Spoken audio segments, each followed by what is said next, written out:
Lo dijo en la primera hora. 7:45 de la mañana, seguimos. De la versión oficial, de la visión oficial que el viceministro de Finanzas, Daniel Falconil, expresó en este espacio, creo que fue interesante. Fue la primera vez que Belkis y quienes hablan conversamos con una autoridad del Ministerio de Finanzas desde que se posesionó el presidente Daniel Noboa el 23 de noviembre. Y claro, había mucho material para preguntar. Algunos temas se quedaron en el tintero. Pero generemos ahora una reacción con un especialista, el analista económico, ingeniero Osvaldo Landazuri, visita nuestra mesa de trabajo. ¿Cómo le va, ingeniero? Bienvenido. Buenos días, Fabricio Belkis, gracias por la invitación. ¿Por qué está con la mano en la pena? No. Estaba así. Estaba. No me diga. ¿Está penado o no? No me fijé. No, pues iba a decirle, ¿qué le parece? Porque usted escuchó una parte de la entrevista con el viceministro. ¿Cómo ve usted las explicaciones que genera el Ministerio de Economía frente al comportamiento fiscal del Ecuador y lo que se viene? Ingeniero Landazuri. A ver, bueno, fue una entrevista de lo que escuché yo porque estaba en otra radio, pero la última parte la pude escuchar. Muy informativa. Ustedes le preguntaron, bueno, ¿y qué pasa con los pagos atrasados? ¿Y qué pasa con esto? Y el viceministro les respondía fundamentalmente las inquietudes que son como más urgentes respecto a qué es lo que está proponiendo esta proforma presupuestaria. Ahora, creo que sería otro tipo de entrevista el entender la situación económica del país y entonces quizás por ahí podría ir el análisis que yo sugiero se realice. ¿Y cuál es la situación económica del país desde su punto de vista, ingeniero? A ver, entonces la situación es desastrosamente insostenible, es decir, estamos en una situación en la que presentar un déficit, que claro, vi esa pregunta que usted le dijo, ¿cuánto es el déficit? 4.800 millones, 5.000 millones de dólares, realmente es una cosa que no es menor, es un asunto bien delicado. Ahora, como bien explicaba el viceministro, lo uno es el déficit, que es el resultado al final de ingresos y gastos, y lo otro son las necesidades de financiamiento. Es decir, usted necesita a eso sumarle amortizaciones de deuda, pagos atrasados. Y entonces, claro, ¿qué es lo que uno ve, Fabricio? Ya hablaba de 11.000 millones de dólares con esto que está diciendo. Es correcto. Ahora, si es que usted calcula exactamente esos 11.000 millones, se quedan cortos. Es decir, cuando ve el déficit del año pasado, los 4.000 millones que se quedaron impagos. De esos 4.000, para estar bien claros, 1.200 millones es al sector privado y 2.800 millones al otro sector público, GATS, instituciones públicas no financieras, etcétera. Súmele a eso las amortizaciones de deuda de este año, es decir, usted tiene como 5.000 millones de vencimientos de este año. Súmele a eso el resto de desequilibrios que tiene y llegará a unos 15.000 millones de dólares, 16.000. Por lo tanto, lo que está proponiendo el gobierno es otra vez atrasarse con los proveedores y con los GATS. Me parece muy delicado estar pagando con deuda. Además de eso, pagarle con... En bonos. Está viendo si es que también le paga con propiedades, le paga con bonos, le paga con... Eso es delicadísimo. Pero digo, lo de los bonos de alguna manera no es la primera vez que esto ha ocurrido. No, bonos sí. Claro, y se dice que los bonos terminan siendo instrumentos que tienen una rentabilidad y que pueden ser una suerte de inversión. Sí, bueno, yo me refería más al tema inmobiliario, ¿no? Ya. Es decir, que salgo y comienzo a decir, mire, a mí no me han pagado con esto, entonces en inmobiliar tengo tantos, no sé, Casi carros, como entregando declaración de pago. o sea, es una situación que realmente refleja un asunto bien delicado y bien complicado. Entonces, el punto mío, Fabricio, es el siguiente. Usted está metido en una trampa de desarrollo complicadísima que es el propio presupuesto general del Estado. Es decir, no hay salida racional si uno no conversa de temas estructurales, temas de subsidios que hemos hablado aquí, temas de seguridad social, temas de eficiencia estatal. Usted no puede ser que el Estado no rinda cuentas. Es decir, no sabemos, por ejemplo, se han preguntado la plata de los GATS, 3.000 millones de dólares. ¿Para qué? ¿Para qué es eso? ¿Qué porcentaje es sueldos? ¿Qué porcentaje es inversión? ¿Cuánto debería ser ese porcentaje? No tenemos ni idea. Se han preguntado qué pasa con las empresas públicas. Es decir, si está bien la nómina de Petroecuador, si están muchos, están pocos, no tenemos. O sea, usted está planteando allí una optimización del Estado, como le llaman, que se traduce en reducción de personal. No necesariamente, porque lo que yo estoy planteando es un proceso de rendición de cuentas, en el que uno analizará casos. Y que tiene que derivar en algo. Y que deben derivar en algo. Analizará casos en que, como los que usted comenta, que están muchos, y tal vez analice que están muchos de unos y pocos de otros, pero no tenemos ni idea. Lo mismo pasa con la salud pública. Porque, a ver, yo les doy estos datos. Primero, el tamaño del Estado frente al Producto Interno Bruto. Más o menos 35%. Ustedes vieron una proforma presupuestaria de 35.000 millones de dólares. Segundo dato, el gasto corriente en relación al Producto Interno Bruto. Ecuador, 8%. Brasil, 3.4%. Chile, 4%. Inflexibilidad del gasto. Ecuador, 73%. El resto de América Latina, 40 y tantos %. Entonces, ahí ustedes tienen información para entender que el enfoque es no decir, bueno, ¿cómo pago los sueldos? El enfoque es entender cómo soy viable, cómo presento no una proforma solamente, sino un plan económico. Es decir, un plan que verifique hitos de inspección, que verifique cumplimientos, que le diga qué va a pasar con la deuda, qué va a pasar con el financiamiento, qué va a pasar, porque claro, uno oye el viceministro y dice, sí, bueno, en eso estamos. Y en eso estamos, lo que resulta es que al final el ajuste es, el año pasado al menos fue así, con no pagarles a los proveedores. Entonces eso es terrible, porque a la larga usted tiene este año una combinación de aumento de impuestos y además retiro de liquidez, si cabe la palabra. Es decir, es un gobierno que sale como un pulpo a tomar plata de todo lado, porque de los 11.000 millones que les dijo el viceministro, 6.000 y tantos millones son deuda interna.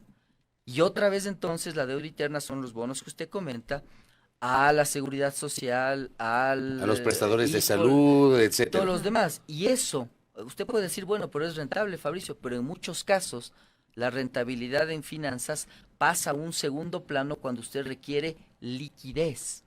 Es decir, por ejemplo, en seguridad social, cuando uno estudia economía, le dicen, ahí los parámetros cambian. La rentabilidad está al último. Primero es la seguridad. La seguridad de la plata. La solidaridad, inclusive. Bueno, no, yo me refiero a cómo invierto los fondos del IES. Lo primero es que sean seguros, es decir, yo no puedo tomar riesgos de mañana ir a comprar acciones en Nasdaq, por ejemplo, con la plata de seguridad social. No puedo hacer eso. Tienen que ser inversiones seguras, bonos del tesoro. Segundo, y a eso iba, líquido. Es decir, que usted pueda transformar eso en plata. En plata contante y sonante. Porque usted no le va a decir o le va a decir al jubilado, sabes que tengo unos bonos de deuda. ¿Te sirven? Le va a responder, no me molestes, tienes que darme el fruto de mi trabajo de toda la vida. Entonces, a la larga, Fabricio, creo que el análisis que podría parecer, o sea, la caracterización, ese análisis me parece que es simplista.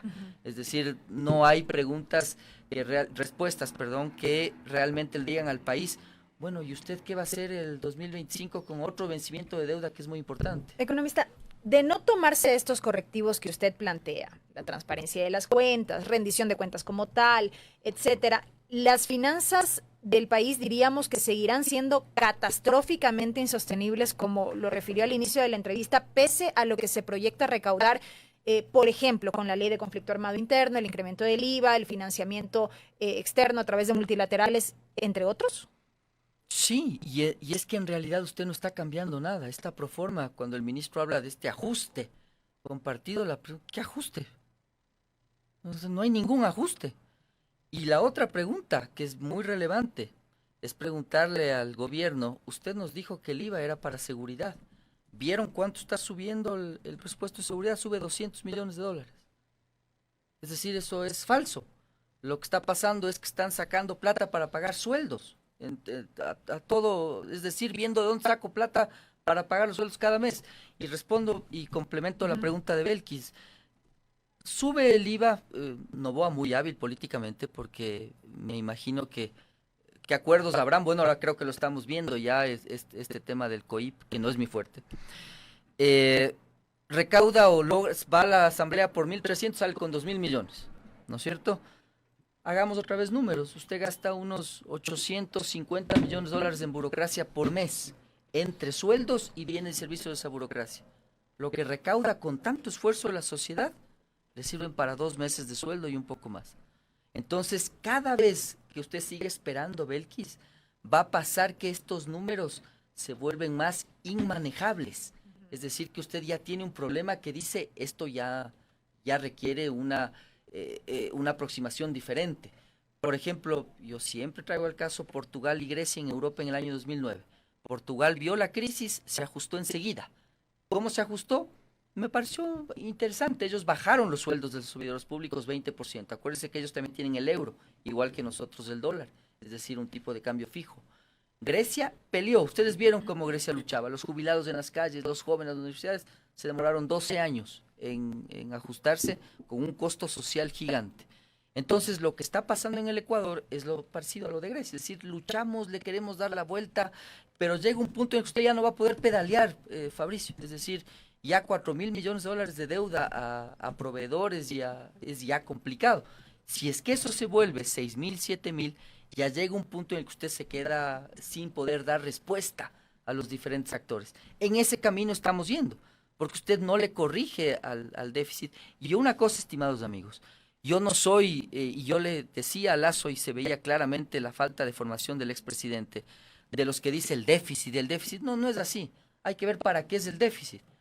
Pero si el déficit que está teniendo el Ecuador es para pagar sueldos y para regalar combustibles, ahí sí está completamente equivocado. En esta última parte que usted dice regalar combustibles, ¿usted ve y suscribe la necesidad de que el Estado ecuatoriano focalice los subsidios a los combustibles, ingeniero?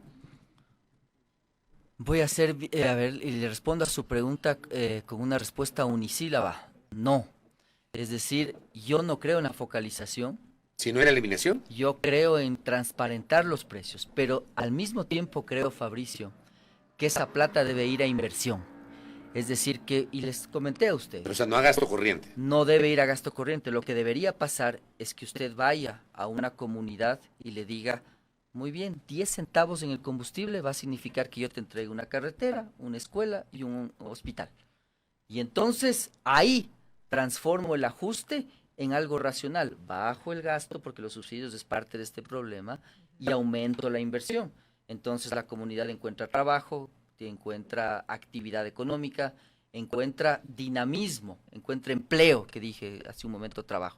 Entonces, no creo en la focalización, no creo que además es un proceso, y usted lo ha dicho, Fabricio, no es de un plumazo focalizar los subsidios, no es así, va otra vez a cometer el mismo error, es un proceso de diálogo nacional rápido, urgente. El mismo error de Moreno y de Lazo, dice usted. Pero claro, si usted Porque al final del día los dos tomaron decisiones vinculadas al tema de los subsidios, pero no con base justamente en ese diálogo social. Claro, y además no con base en rendición de cuentas. En transparentar las cuentas. En transparentar Yo, las yo cuentas. lo vengo diciendo hace rato, que creo que hay que ir a una medida, yo al menos pienso en la focalización, usted dice que no cree en la focalización, pero ¿sobre la base de qué? De transparentar las cuentas fiscales, porque si no le transparentan al país lo que está pasando, va a ser muy difícil tener una conciencia Correcto. de lo que está ocurriendo. Correcto, exacto. Y tiene toda la razón el sector social en decirle no. ¿Por qué? Y yo también le diría no. ¿Para qué?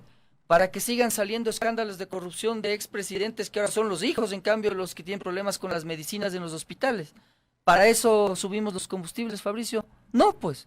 O para eso salen los mismos causantes de la crisis en la que estamos metidos, bueno, no sé si causantes directos, pero también responsables a decir, por favor, súbame el IVA, le vi a Cordes diciendo recientemente, por favor, suban el IVA o se acaba la dolarización. Por Dios, qué falta de respeto al A criterio mí de también los ahí ecuatorianos. me llamó, ya que trae a colación eso, a mí yo generé una crítica periodística en ese sentido. Le escuché incluso al economista Belardo Pacheano hablando de que íbamos a ir al bimonetarismo, a los ecuadólares, pero no le escuché un sustento para semejante alerta, que de verdad que me Que quedé en espeluznado. resumen le muestra al país lo que realmente son las afinidades, políticas y cómo son los medios de comunicación. Ellos debían haber ido, de acuerdo a la ley, a rendir cuentas frente a un tribunal diciendo por qué está metiendo pánico financiero o no. Pero no es así, pues. Entonces, yo decía, estas momias se levantan de los sarcófagos a decirnos, ahora sí, si es que por favor súbanme el IVA, porque si no se acaba la dolarización. Qué análisis tan simplista, Dios mío. Primero, el tema es, si yo salgo a decir, necesitamos incrementar impuestos, lo cual es legítimo, usted puede hacerlo como gobierno. La primera pregunta que le hace un analista económico es, bueno, dígame para qué. Dígame cómo usted va a optimizar este gran pulpo que es el Estado o cómo va a mejorar los servicios de educación para que de algo sirva, Fabricio. Regreso al ejemplo que acababa de dar en otra radio, el terremoto del 2016. Usted le subió 2 puntos al IVA, ¿se acuerdan de esa época? ¿Qué pasó después de eso? Tuvimos temas de corrupción, Manabí sigue con las casas caídas y el Ecuador tuvo ese año déficit. Eso respóndales a los que le piden que le suba el IVA sin rendición de cuentas. No pasó nada. Entonces al país no se le puede tratar como que fuéramos todos tan torpes, tan tontos. Y los medios de comunicación, sobre todo los más tradicionales, diciendo, no, pues es que ellos dicen que hay que subir el IVA. Entonces hay que subirlo. Yo digo, ok, le subimos al IVA, pero usted, gobierno, me entrega la misma cantidad en optimización. Entonces ahí sí el ajuste es compartido. De lo contrario, ¿de qué ajuste estamos hablando? Hay una Fabricio? postura de determinados medios tradicionales o más media claramente alineada con el neoliberalismo. O sea, eso creo que es innegable, ingeniero. Claro, y ya se ve, a ver, yo, ustedes han visto, tengo una visión que, gracias a Dios, no soy político, ojalá no lo sea. Usted tiene una visión socialdemócrata de la economía, ¿verdad? Exacto, es correcto, pero una visión socialdemócrata de la economía quizás mucho más matizada con el sector real, es decir, de manejar algo tangible, que en muchos casos los analistas pasan o dando clase o en un escritorio y entonces no ven cómo es la realidad. Y segundo, que ha aprendido mucho de lo que ha pasado desde los años 90, Fabricio. Si usted les trae a los mismos actores de los años 90, a Dajic, que nos mandó la ley de instituciones financieras, a Hurtado con la securitización de la deuda, ¿cuál va a ser el resultado? El resultado es que se vayan todos en el año 2006, 2005. 2005. Claro, ese fue el resultado de ellos, que se vayan todos. Y luego de eso Correa, y luego de eso todo. Por eso digo yo que en gran medida ellos son responsables también de lo que estamos viviendo. Entonces, mi visión, además de ser más socialdemócrata, es también una visión bien aterrizada en la realidad. Entonces, yo lo que creo es que al país se le debe hablar francamente, debe hablar directamente y transparentar y rendir cuentas. Ese yo creo que es fundamental como un paso previo para poder levantar impuestos.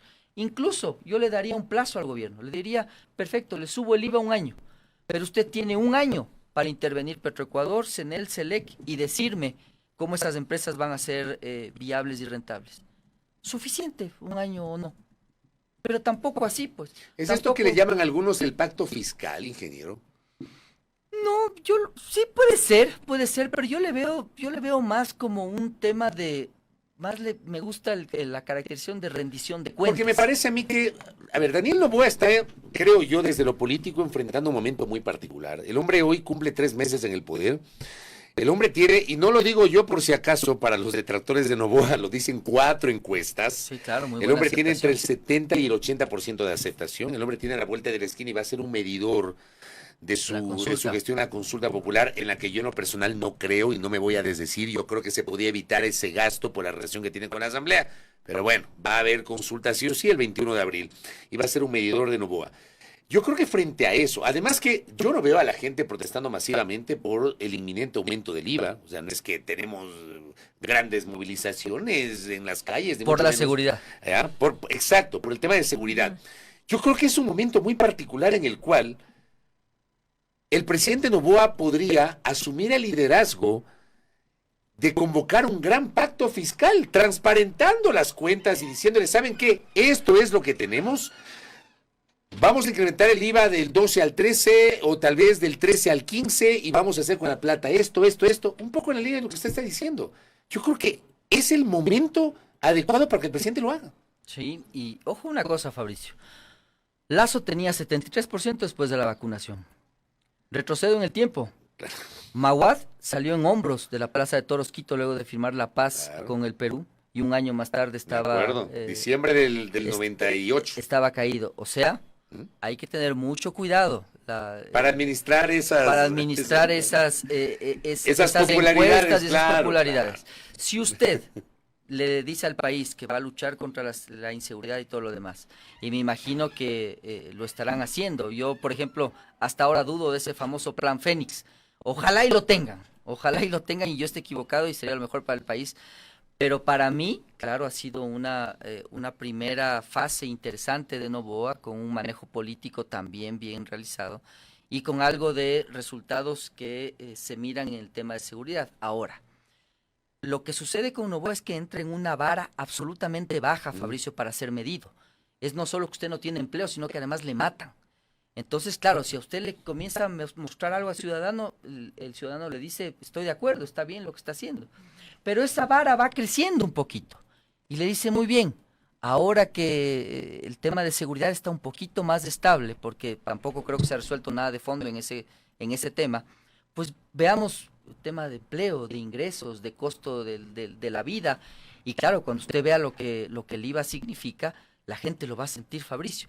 Entonces, ahí vamos a ir midiendo cómo Noboa administra esa popularidad y sobre todo, si es que hay un plan detrás de todo esto. Porque de lo contrario, usted va a ver que la vara sube, la gente comienza a decir, bueno, ya empiezan a haber declaraciones incómodas, como por ejemplo, trabajen lo mismo que yo y van a tener que comer 3 platos en... Hasta postre. Hasta postre. La gente comienza a decir, bueno, oiga, disculpe, ¿qué es de entrada? Yo a eso le llamo sopa. ¿Qué es el plato fuerte? Yo a eso le llamo seco. Es decir, aislado de lo que es la realidad del pueblo. Y en realidad, claro, ahí comienza usted a entender un poco que todo esto de la política es absolutamente frágil en términos de aceptaciones y popularidades. Entonces, ¿cuál es mi punto, Fabricio? El punto mío es que ahora él debería administrar responsablemente esa popularidad. Es decir, es el momento de hacer lo que usted comenta, es el momento de intervenir empresas públicas. Pero claro, se han preguntado ustedes, por ejemplo, ¿dónde fueron todos los funcionarios que antes trabajaban en la alcaldía de Guayaquil, en la prefectura, ahora que el Partido Social Cristiano ya no está? ¿Se han hecho esa pregunta o no?